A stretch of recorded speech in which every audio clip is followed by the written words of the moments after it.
Hello everyone, welcome to the most wanted and the much awaited comparison. A comparison between Samsung's best flagship and the best mid-ranger.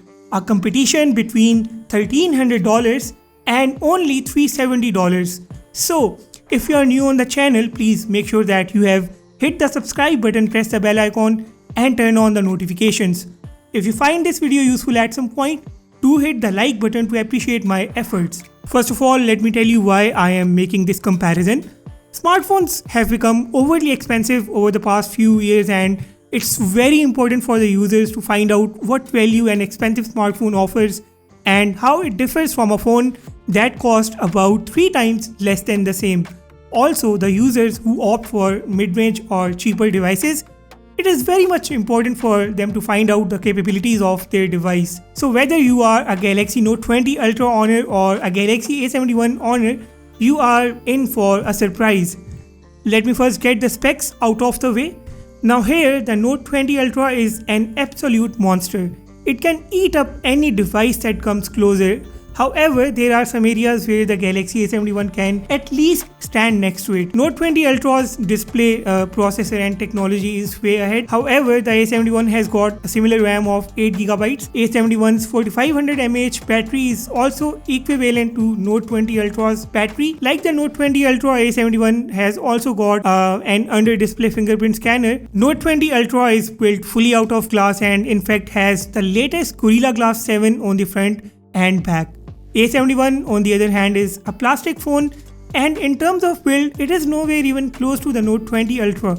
A71 has one feature that the Note 20 Ultra doesn't have, and that is the headphone jack.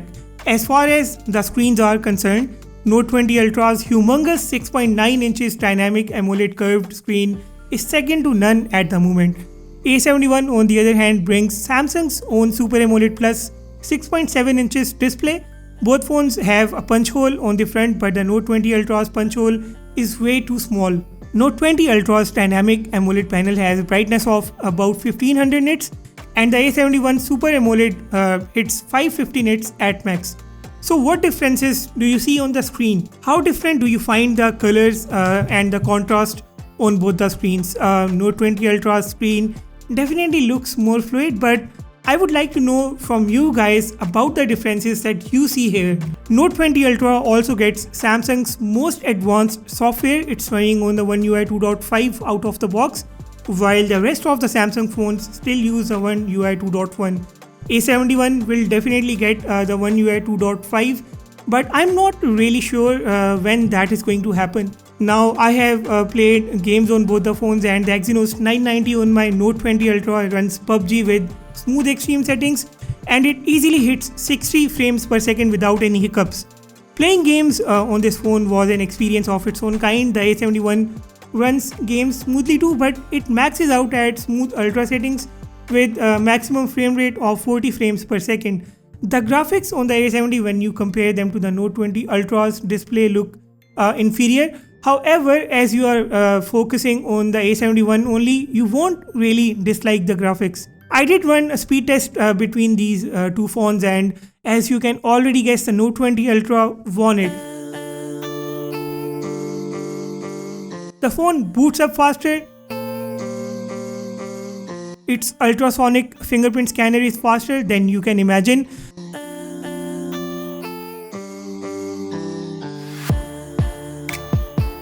Face ID unlock is equally fast. It was super fast with everything. The normal apps load before you blink an eye, and especially when you are editing videos or photos, the phone shows its true power. It loads almost everything before the A71 can do so. Guys, now while you watch the speed test between the Samsung Galaxy Note 20 Ultra and the Galaxy A71, I would like to tell you that I have fast forwarded the speed test wherever it was needed in order to bring the duration of this video down. And also I have ensured that the same settings and same configuration was used on both the devices. I did bring down the Galaxy Note 20 Ultra's resolution to 1080p and I did set its refresh rate to 60 Hz for the speed test as well. The results of the speed test will be appearing on your screen, and as the speed test ends, I will continue this video with other comparisons.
The A71 isn't far behind here. However, I was surprised to see that the Note 20 Ultra had killed most of the applications when I tested the RAM management.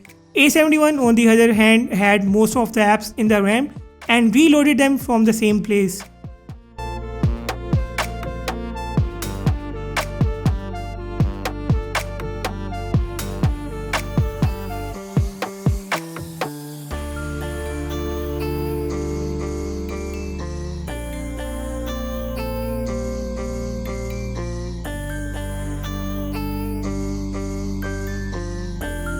Both phones offer a 4500 mAh battery, but I believe that Exynos 990 on the Note 20 Ultra is going to suck the battery juice quicker than the Snapdragon 730 of the A71. The fact that Note 20 Ultra has got a bigger display with higher brightness is also going to contribute to the battery consumption. Now both phones also come with a 25 watt super fast charger. Note 20 Ultra will take about 65 to 70 minutes to fully charge, and A71 will take about 80 to 90 minutes to hit 100%. Note 20 Ultra will take less time because of its better charging technology. Note 20 Ultra has got stereo speakers, it's super loud and super clear. A71's single bottom firing speaker is below expectations. Let's compare the cameras now. On the Galaxy Note 20 Ultra, we get Samsung's HM1 108 megapixels main sensor. It's got only 3 rear cameras in total and details are on your screen. A71 on the other hand has a quad camera setup. Its main camera is Samsung GW1 64 megapixel sensor and remaining details are on your screen once again. All of the camera features of the Galaxy A71's camera app are also there on the Note 20 Ultra, but The Note 20 Ultra has got a load of other features on top of those features. Note 20 Ultra's camera has a brilliant Pro mode, a video Pro mode with custom mic selection. It offers video frame rate starting from 24 frames per second going all the way up to 60 frames per second. It's got optical image stabilization and it's also got 8K video mode. I did get a chance to take a number of photos and videos on both the phones, and it's time for the camera comparison. Taking a look at 108 megapixels versus 64 megapixels image first. HDR is not working on both phones here, both phones are overdoing the highlights, but the A71's image is a bit more overexposed. We know that Note 20 Ultra has a huge camera sensor, so its result is being reflected in the form of better details. Note 20 Ultra is doing better overall, but I don't think that the A71 is far behind here. Same image in the normal mode on both the phones, and Note 20 Ultra brings resolution down to 12 megapixels in its normal mode, and the A71 brings it down to 16 megapixels only. While Note 20 Ultra's image has better color composition, better green colors, the A71's picture offers more details because of being big in size in the normal mode. Portrait mode now, a constant thing about the A71's image is how it is capturing the white color. It is overexposing it, but the Note 20 Ultra consistently has it under control. Depth effect is good on both phones, but the blurred green on the Note 20 Ultra's image looks superb. Ultra wide image now, is it just me or the A71's image is actually better? I actually re-verified this image to make sure that I had opened the correct ones on both the sides. A71's ultra wide camera is definitely impressive, but I also see its image having slightly more saturation. Another high-res comparison, Note 20 Ultra's image is bright, has more vibrance to it. A71's image is on the dull side here, it's the same image in the normal mode, and both phones bring the highlights greatly under control. Note 20 Ultra's image looks fabulous, but look at that A71's image. This phone is not ready to give up. Some more high-res and their normal and ultra-wide counterparts are on your way. The Note 20 Ultra has the ability to greatly control the highlights and also manages shadows really well. But there are some instances when the A71 can completely surprise. When I was making this comparison, I constantly had the price gap in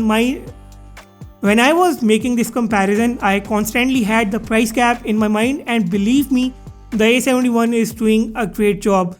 It's not the very best at controlling the brighter areas in its high-res mode, but in its normal mode it can do wonders. In the normal mode, the A71 actually offers more details as compared to the Note 20 Ultra.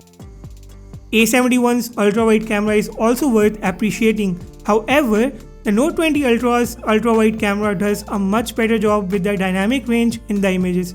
Even when you take a look at the indoor images, the Note 20 Ultra does an incredible job differentiating between the darker and the brighter areas of the subject.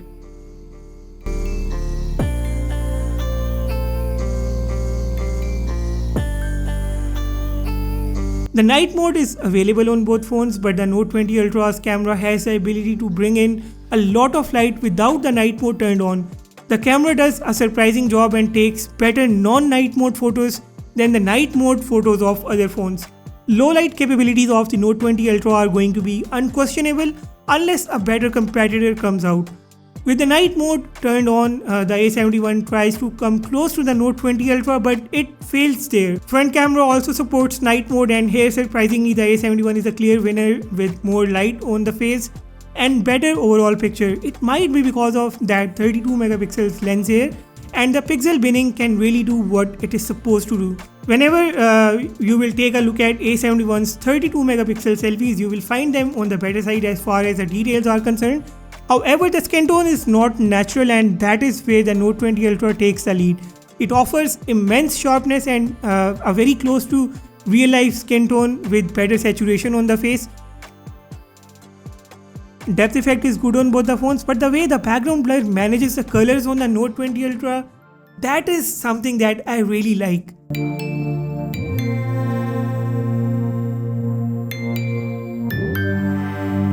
Now the Note 20 Ultra doesn't have a dedicated macro lens, but when you will get up close to the subject, The Note 20 Ultra can actually take outstanding images and it outperforms A71's dedicated macro lens. You will take a look at the videos now.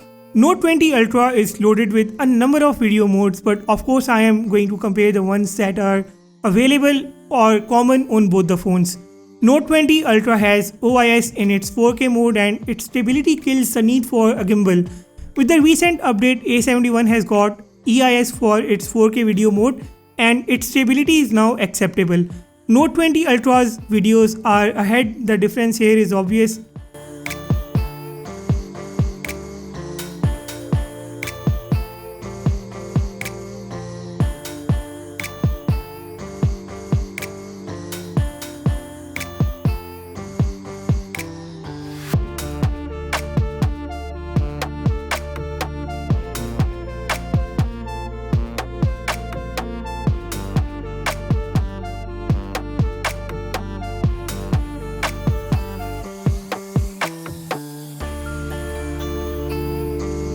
In a while you will take a look at the front camera videos, and while you do so, keep in mind that the Note 20 Ultra's mic reduces noise, which is why you will find a big difference between the mic's audio recording quality on both the handsets. So watch the videos now and I'll catch you in a bit.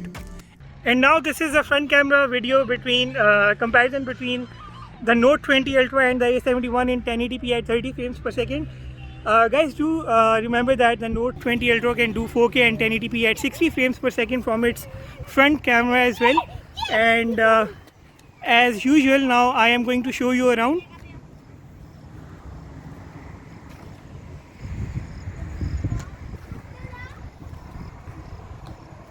Now this video is in the 4K resolution, and let me know about your thoughts in the comment section below, because I know many of you are going to think that this is a weird comparison, but when you have the devices and you can do the comparison, then why not? So yeah, do let me know about your thoughts in the comment section below, and please make sure that you do not leave without subscribing to my channel. Let me show you around.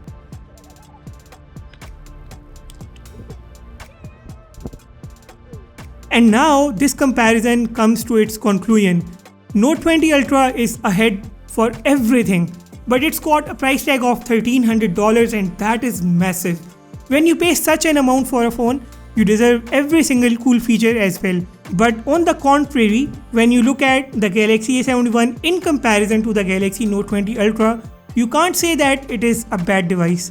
Features of the Note 20 Ultra will definitely overshadow the Galaxy A71, but the A71 put up a really good fight against its premium relative. But I am more interested in knowing your thoughts about both handsets. So make sure that you drop your feedback about these devices and about this video in the comment section below. If you have not subscribed to my channel yet, please hit the subscribe button now. And if you loved this video, hit the like button and please make it the most liked video of my channel. With that said, I will sign off and see you in the next video.